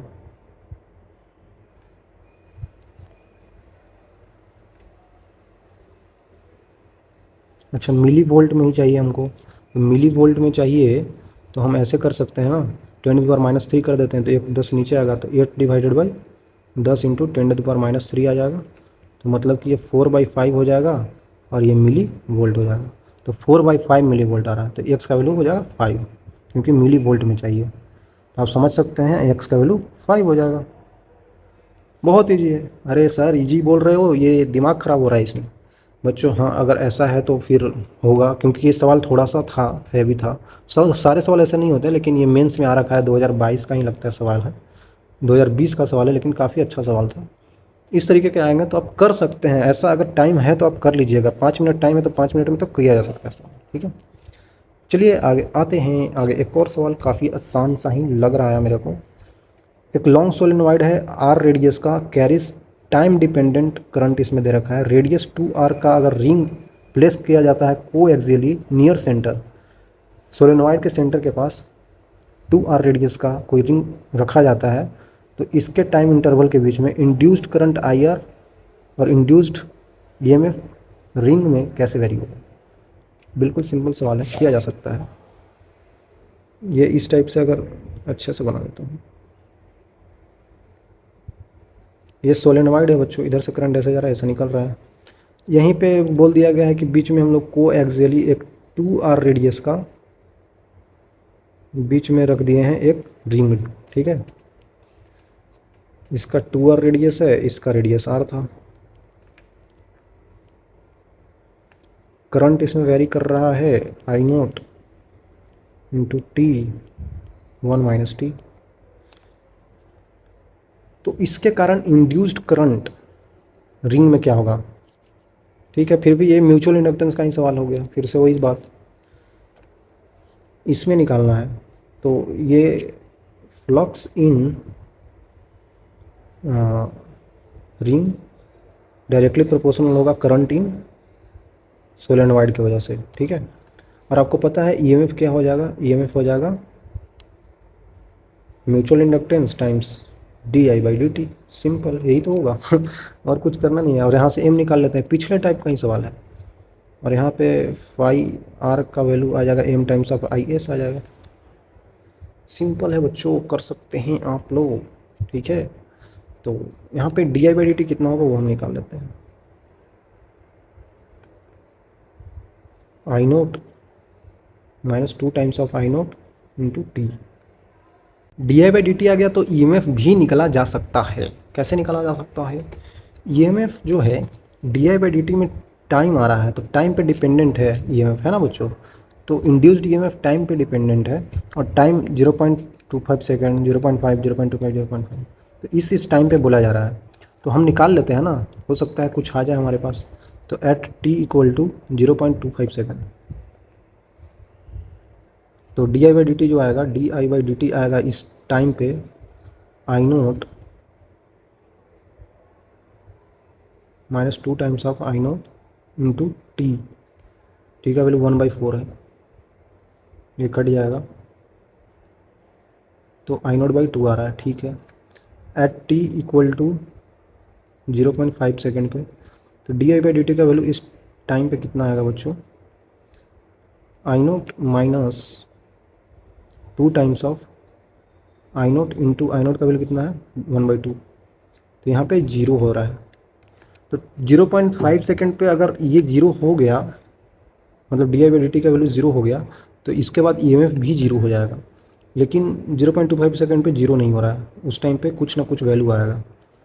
0.5 पे क्या होगा, ईएमएफ मैक्सिमम होगा, नहीं ईएमएफ 0 होना चाहिए,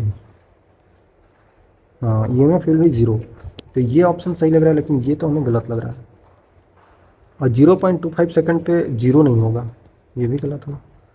अब बोला जा रहा है कि करंट चेंज हो रहा है कि नहीं, किस पे। 0 पे बहुत आसान है निकालना। 0 पे देखा जाए इंड्यूस्ड करंट चेंज हो रहा है कि नहीं। इंड्यूस्ड करंट क्या होता है, इंड्यूस्ड करंट क्या होता है, जो इंड्यूस्ड ईएमएफ है उसी को रेजिस्टेंस से डिवाइड कर दो, बिल्कुल सिंपल है ना। तो बस कुछ नहीं करना है, जो ये 0 है इसको आर से डिवाइड कर देंगे तो इंड्यूस्ड करंट आ जाएगा, वो भी 0 हो जाएगा। तो current will be change its direction. क्या करंट डायरेक्शन चेंज करेगा, क्या करंट डायरेक्शन चेंज करेगा बच्चों। डायरेक्शन चेंज करने के लिए क्या चाहिए,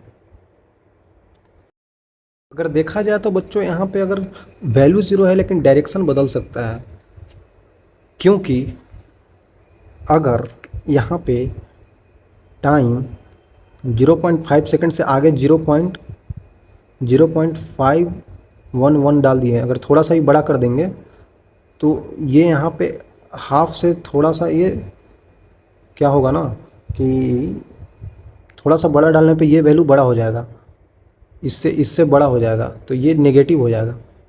अगर हमने इससे बड़ा डाल दिया, अगर t ग्रेटर देन 0.5 डाल दिया, तो I का वैल्यू आ रहा है, मतलब इंड्यूस्ड जो करंट है वो आ जा रहा है पॉजिटिव, सॉरी नेगेटिव।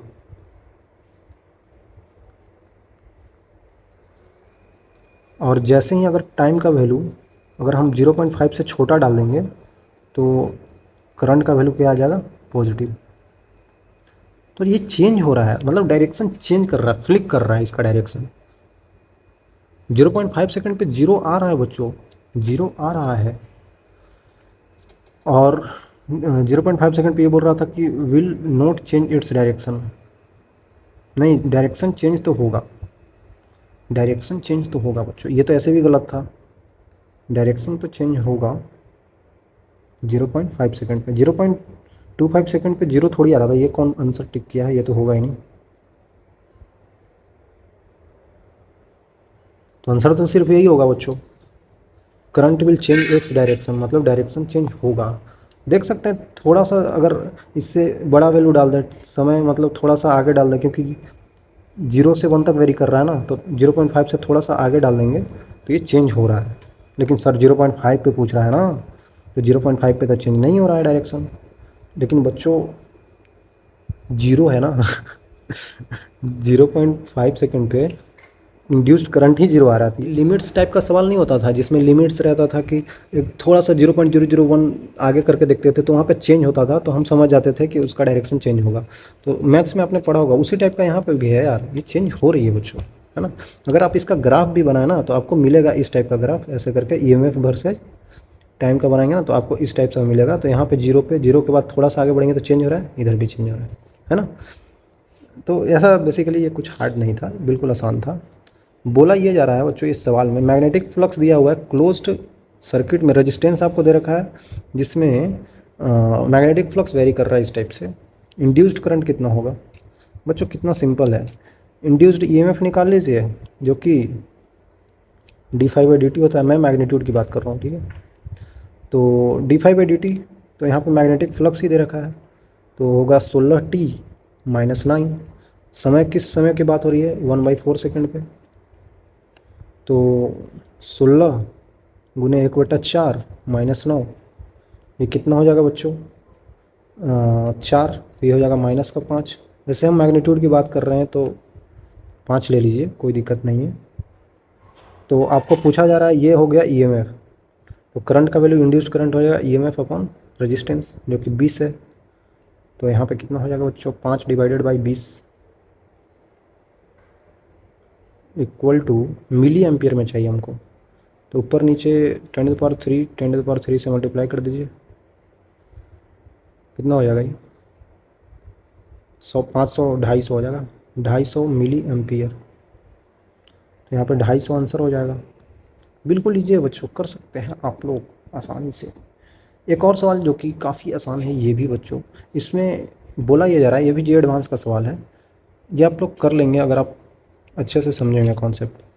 सोर्स जिसमें वोल्टेज भी है connected to a resistance R, two ideal inductor L1 L2 है जो कि दिख रहा है हमें, ये है स्विच एस इज सोन, जो कि स्विच एस दिख रहा है हमें। No mutual inductance between the two inductors, ये दो इंडक्टर्स के आपस में बीच में कोई भी म्यूचुअल इंडक्टेंस नहीं हो रहा है। ठीक है, यहाँ पे साफ साफ बोल दिया है between two no mutual inductance. Switch S is initially open था। T equal to 0 the switch is close, समय सुनने पे जैसे ही क्लोज कर देता है current begins to flow, close करेंगे तो करंट फ्लो होना स्टार्ट हो जाएगा। लेकिन पूरा सर्किट में बहेगा कि नहीं बहेगा ये नहीं पता है अभी। Which of the flowing option से जा रहा करेक्ट, बोला ये जा रहा है बच्चों कि अगर टी इक्वल टू 0 पे स्विच क्लोज किया जाता है, अगर स्विच क्लोज किया जाता है तो मान लेते हैं ये वोल्टेज है,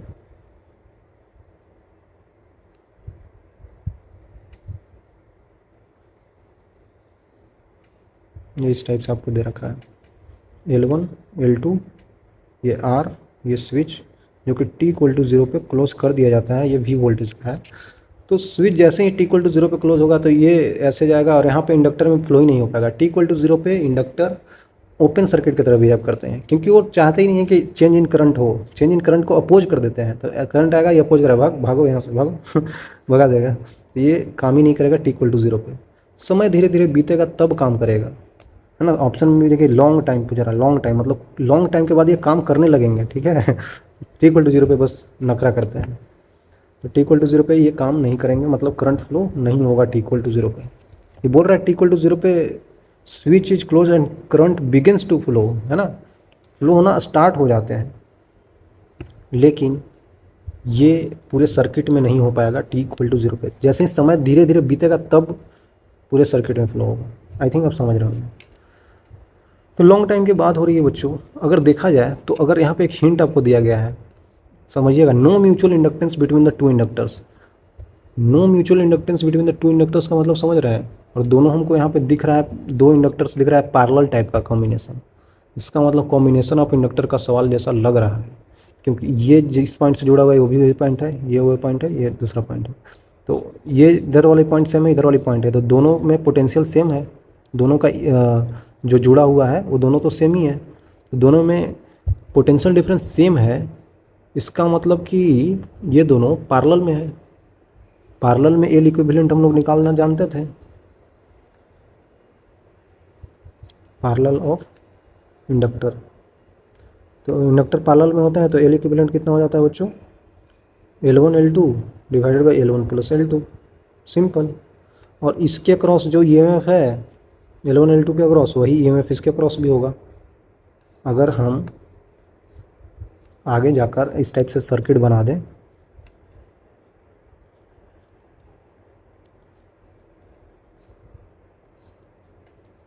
इस टाइप से सर्किट बना दें बच्चों, और यहाँ पे हम लोग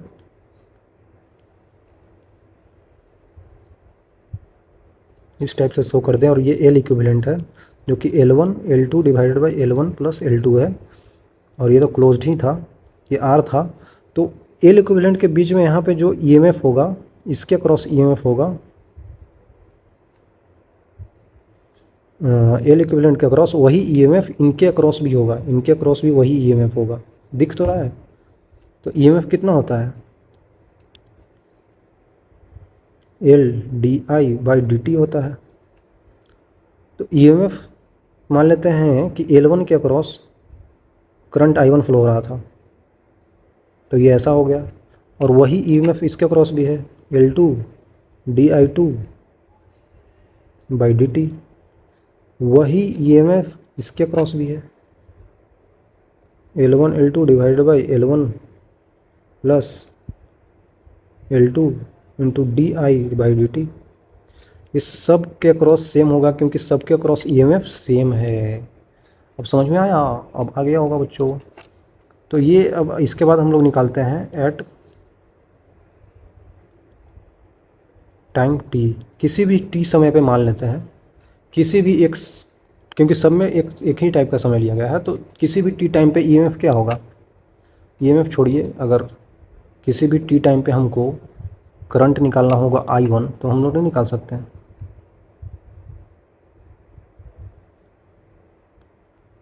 मतलब L I1 जो होगा L1 I1 होगा, L2 I2 के बराबर होगा, और वही L1 L2 divided by L1 plus L2 into I के बराबर होगा। तो अगर I1 निकालना चाहते हैं, करंट I1 किसी टी टाइम पे, तो कितना हो जाएगा, L1 L2, L1 तो कट जाएगा तो L2 बचेगा sir, L2 divided by L1 plus L2 into I, I2 कितना हो जाएगा बच्चों, L2 L2 कट जाएगा, L1 divided by L1 plus L2 into I. और आई कितना होगा बच्चों, करंट इसमें कितना फ्लो हो रहा है, ऐसे करने पे करंट कितना फ्लो हो रहा है ऐसे करके किसी भी टी टाइम पे, डेल्टा V अपॉन आर। यहाँ पे आई के जगह पे V अपॉन आर रख दीजिए, यहाँ पे V अपॉन आर भी रख सकते हैं आप। तो किसी टी टाइम पे ऐसा हो रहा हो, टी इक्वल टू 0 पे तो सर्किट में करंट नहीं फ्लो करेगा, बिगिंस टू फ्लो है ना, करंट बिगिंस टू फ्लो, क्योंकि बोला जाता है कि टी इक्वल टू 0 पे स्विच के किए तो स्टार्ट हुआ होगा, लेकिन ये बहने नहीं देगा ना भाई, इंडक्टर बहने नहीं देगा। लेकिन किसी टी टाइम पे आपने करंट निकाल लिया कि I1 करंट, इसमें करंट कितना जाएगा और इसमें कितना करंट जाएगा आफ्टर लॉन्ग टाइम। ठीक है, मान लेते हैं किसी लॉन्ग टाइम पे पूछा गया है, तो हम टी मान लेते हैं ना long time. Current through L1 के थ्रू करंट विल बी, ये आया है क्या, I1 जो आया है इतना ही आया है क्या, L2 I डिवाइडेड बाई, हाँ क्योंकि आई का भी वैल्यू आपको पता है V अपॉन आर, तो ये तो ऑप्शन सही है। लॉन्ग टाइम I2 कितना हो जाएगा, L2 के अक्रॉस, ये भी आया है, ये भी सही है। Ratio of currents in L1 L2 में करंट जो है I1 I2, तो उनका रेशियो ले लेना है। तो I1 डिवाइडेड बाई I2 का वैल्यू कितना हो जाएगा, सब कुछ कटता हुआ दिख रहा है, L2 डिवाइडेड बाई L1 है, और L1 L2 का वैल्यू तो फिक्स्ड होता है बच्चों, कुछ इसमें दिया होगा ना 3 हेनरी का 5 हेनरी का, कुछ तो कांस्टेंट ही आएगा ना वैल्यू, ये वैल्यू क्या होगा, कांस्टेंट वैल्यू देगा। मतलब कि ratio of current in L1 L2 are fixed, is fixed all the times. हाँ टाइम पे तो डिपेंड नहीं कर रहा, तो ये भी ऑप्शन सही है, टाइम पे डिपेंड नहीं कर रहा है। T equal to 0, current through the resistance R is V upon R. T equal to 0 पे यहाँ पे सोचने वाली बात है कि T इक्वल टू 0 पे जब देखा जाए तो जैसे ही इसमें ऐसे करके करंट फ्लो होने लगा, तो रजिस्टेंस से फ्लो होने वाला करंट कितना होगा, I equal to V upon R, जो कि दिख रहा है साफ साफ ऐसे जा रहा होगा, इससे तो फ्लो, ये भले ही फ्लो नहीं करने दिया, लेकिन I अपॉन आर ही तो फ्लो होगा। I equal to V upon R ही तो फ्लो होगा T इक्वल टू 0 पे, जो कि सरासर गलत है बच्चों, ऐसा पाप मत कीजिएगा आप। क्योंकि जब भी हम लोग निकालते हैं वोल्टेज, तो वो रजिस्टेंस के ऐसे निकालते हैं, है ना, रजिस्टेंस जो हमको दे रखा है इस टाइप से, उसके अक्रॉस का वोल्टेज रहता है यहाँ पे, है ना, ये भी जो दे रखा है ना, इसके अक्रॉस का वोल्टेज होगा, इसके अक्रॉस का वोल्टेज होगा। तो यहाँ पे वोल्टेज कुछ कम हुआ तो यहाँ पे करंट कुछ और ही आएगा, मतलब कि T इक्वल टू 0 पे तो इसमें करंट ये नहीं होगा बच्चों, है ना, क्योंकि ये तो ऑलरेडी यहाँ पे टूट गए हैं ना, ये सर्किट से हट चुके हैं। T इक्वल टू 0 पे मैंने बताया था बिहेवियर ऑफ इंडक्टर में, वहाँ पे ये हट जाते हैं, तो ये हट जाएंगे तो ये सर्किट बिल्कुल ओपन हो जाएगा। ओपन सर्किट में करंट फ्लो नहीं करता है, तो करंट थ्रू रेजिस्टेंस कहाँ से आएगा, तो यहाँ पे ये ऑप्शन नहीं होना चाहिए। बच्चे जोश जोश में ये टिक कर देते हैं कि हाँ ये तो दिख तो रहा है V अपॉन आर, लेकिन ये करंट T इक्वल टू 0 पे नहीं हो सकता है। करंट बिगिन टू फ्लो बोला गया है शुरू में, ठीक है तो गलती नहीं करना है भाई, बहुत दिक्कत हो जाता है। सवाल 4 नंबर का है, मिलेगा -2, कितना बड़ा दुख होता है, तो वो आप समझ गए होंगे आई थिंक। तो यही था बच्चों, काफ़ी आसान सी चीज़ें हैं, कुछ ऐसा इसमें बहुत भारी तो नहीं है लेकिन इतना भी भारी नहीं है। और इसके सवाल मिलाकर AC के साथ भी आते हैं, अल्टरनेटिव करंट के साथ, तो अल्टरनेटिव करंट पढ़ाने के बाद और भी सवाल हम लोग कर लेंगे, ठीक है बच्चों। घबराने से कुछ नहीं होगा बच्चों, थोड़ा सा आप मेहनती बनना पड़ेगा, ज़िंदगी में मेहनती तो बनना पड़ता है, चीज़ों को झेलना भी पड़ता है कभी कभी, उसके बाद आप निखरते हैं, तब आपको पता चलता है कि हाँ मैंने कुछ किया है। ठीक है, नहीं तो बाकी चीज़ें तो ट्राई करने के लिए बहुत सारी हैं ज़िंदगी में कि हाँ भाई ये करेंगे वो करेंगे ये करेंगे वो करेंगे, लोग करते भी हैं, कभी कभी सक्सेस मिल भी जाता है, मतलब अच्छा काम करते हैं तो हो जाता है। लेकिन किसी भी चीज़ से भाग जाना ये तो बेकार की बात है ना। समझ रहे होंगे मैं क्या बोल रहा हूँ। तो ठीक है, मिलेंगे आगे बच्चों, तब तक के लिए इतना ही ज्ञान देना चाहता हूँ मैं। Okay, bye.